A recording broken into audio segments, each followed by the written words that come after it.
رسول اللہ صلی اللہ علیہ وسلم نے ارشاد فرمایا احلت لنا میتتان السمک والجراد. قرآن سے صاف پتہ چلتا ہے کہ ہمارے لیے مردار کھانا جائز بولو بھائی نہیں ہے.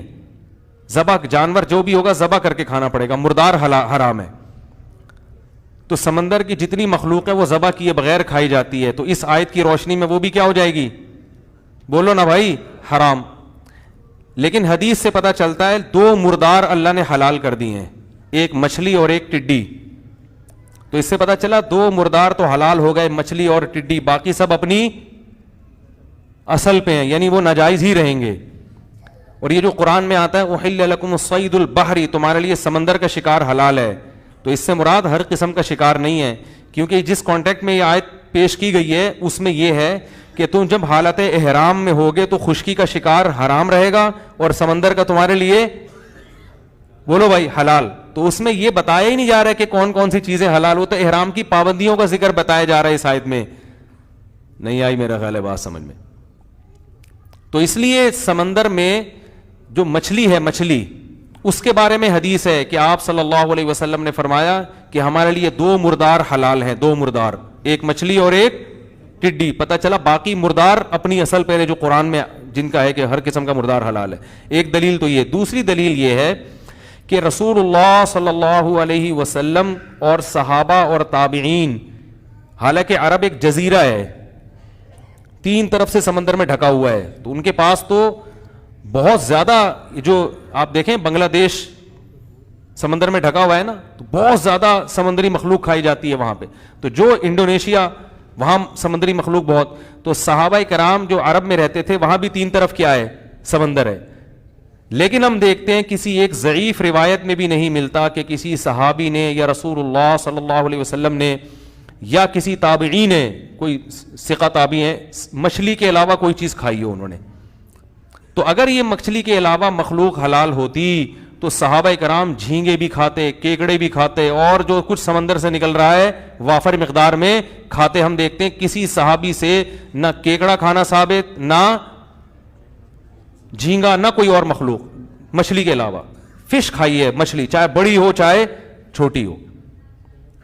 تو اس سے کیا پتہ چلتا ہے, چاہے ویل مچھلی ہو, مچھلی ہونا ضروری ہے. اب حضرت مفتی تقی عثمانی صاحب, جن کی ہم خاک کے برابر بھی نہیں ہیں, ان کا فتویٰ اکثر لوگ نقل کرتے ہیں کہ وہ جھینگے کو جائز کہتے ہیں. تو وہ جس بیس پہ جائز کہتے ہیں وہ بیس سمجھیں. وہ بیس یہ ہے کہ ان کی رائے میں جھینگا مچھلی ہی میں داخل ہے. بات آ رہی ہے سمجھ میں؟ تو حضرت کی جو شان ہے ہم تو اس کی خاک کے برابر بھی نہیں ہیں, لیکن حضرت ہی کے لیول کے جو دوسرے علماء ہیں, جو حضرت مفتی رشید احمد صاحب تھے یا مولانا یوسف جہانوی صاحب تھے, میں ان کا ذکر کروں گا. میں اپنی بات تو, میں تو چھوٹا منہ, بڑی بات ہو جائے گی, ان بڑے علماء کے مقابلے میری کیا حیثیت. تو یہ جو دوسرے حضرات ہیں یہ کہتے ہیں کہ جھینگا کو مچھلی کی فہرست میں داخل کرنا, اس کا علمی تحقیق سے تعلق نہیں ہے, اس کا میڈیکل سائنس سے تعلق اور مشاہدے سے تعلق ہے. یعنی عرف سے تعلق ہوگا یا میڈیکل سائنس, جھینگا فش میں ہے یا نہیں ہے. تو میڈیکل سائنس یہ کہتی ہے کہ گدھے کو انسان کہہ دینا اتنا عقل سے بعید نہیں ہے جتنا میڈیکلی جھینگے کو مچھلی کہہ دینا. یہ میڈیکل سائنس کی روح سے بالکل عقل سے, یعنی ان کی روح سے بالکل بعید. وہ کہتے ہیں کہ گدھے کے پھر بھی بہت سے اعضاء انسان کے مشابہ ہیں, جبکہ جھینگا کسی بھی ایک بھی چیز میں مچھلی کے مشابہ نہیں ہے, سوائے اس کے کہ وہ بھی پانی میں یہ بھی پانی میں. اس کے علاوہ کوئی چیز جھینگے کی مچھلی سے نہیں ملتی. تو میڈیکلی اگر آپ عرف کو دیکھیں, بعض لوگ کہتے ہیں نہیں عرف میں اس کو مچھلی کہا جاتا ہے. عرف میں اس کو مچھلی کہا جائے گا مگر سمجھا نہیں جاتا. اس عرف کی وجہ سے ایک چیز کو دوسری چیز میں داخل کیا جاتا ہے, جس عرف کی وجہ سے سمجھا بھی جائے. کہنے کی بات ہے تو سمندری گھوڑا بھی ہے, اس کو گھوڑا کہا جاتا ہے, تو کیا اس پہ گھوڑے کے حکام جاری ہوں گے؟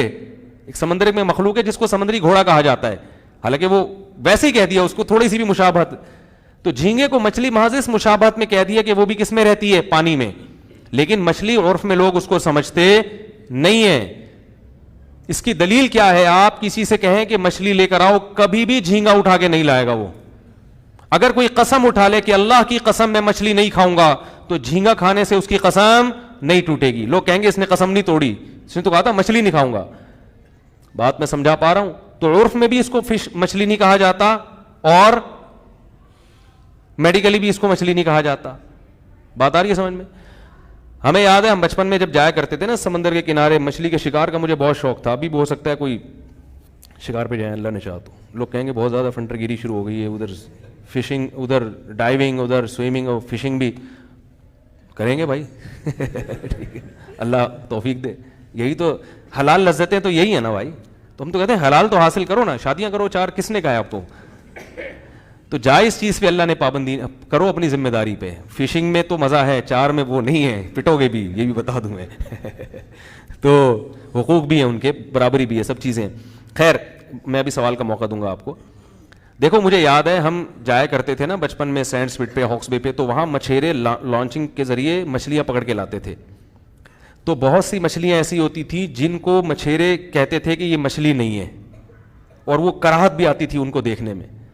تو مچھیرے ان کو کہہ کے پھینکتے تھے یہ حرام مچھی ہے. کیا کہتے تھے؟ اب دیکھو حالانکہ جب مچھی کہہ دیا تو حرام نہیں ہوئی نا, کیونکہ سمندر کی فش تو کیا ہے, حلال ہے. لیکن اصل میں ان کے پاس اس کے لیے کوئی لفظ ہی نہیں تھا, ان کے پاس کوئی ڈکشنری میں کوئی لفظ نہیں ملا, تو انہوں نے اس کا نام کیا دے دیا, حرام مچھی. حالانکہ انہوں کسی مفتی نے نہیں بتایا کہ مچھلی ہے یا نہیں ہے, یہ حلال ہے حرام. ان کو لگا کہ یہ مچھلی نہیں ہے, اور عجیب سی اس میں کراہت بو آ رہی ہے, عجیب سی چھپکلی جیسی اس کی شکل ہے.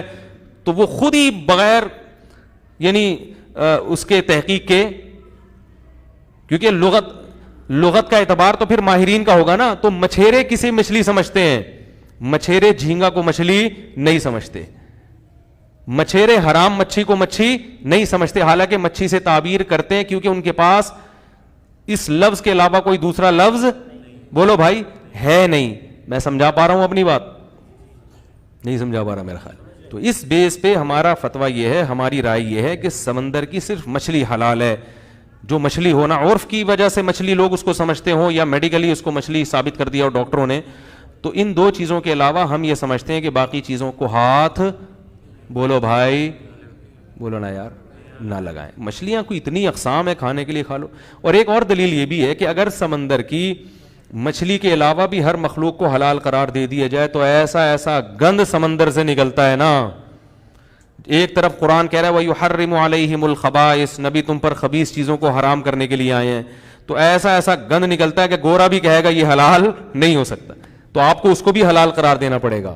اور اگر آپ اس کو کسی دلیل سے حرام قرار دو گے تو ہم کہیں گے کہ جب وہ ناجائز ہے, حالانکہ اس قرآن نے تو سمندر کے شکار کو حلال قرار دیا ہے, تو اس میں جب یہ سمندری مینڈک بھی حلال ہو جائے گا, پھر اگر سمندر کا شکار حلال ہے قرآن کی اس آیت کی وجہ سے, ہر قسم کا ہے, تو اس میں مینڈک بھی داخل ہے, پھر اس کو تو آپ بھی جائز نہیں کہو گے. ٹھیک ہے نا.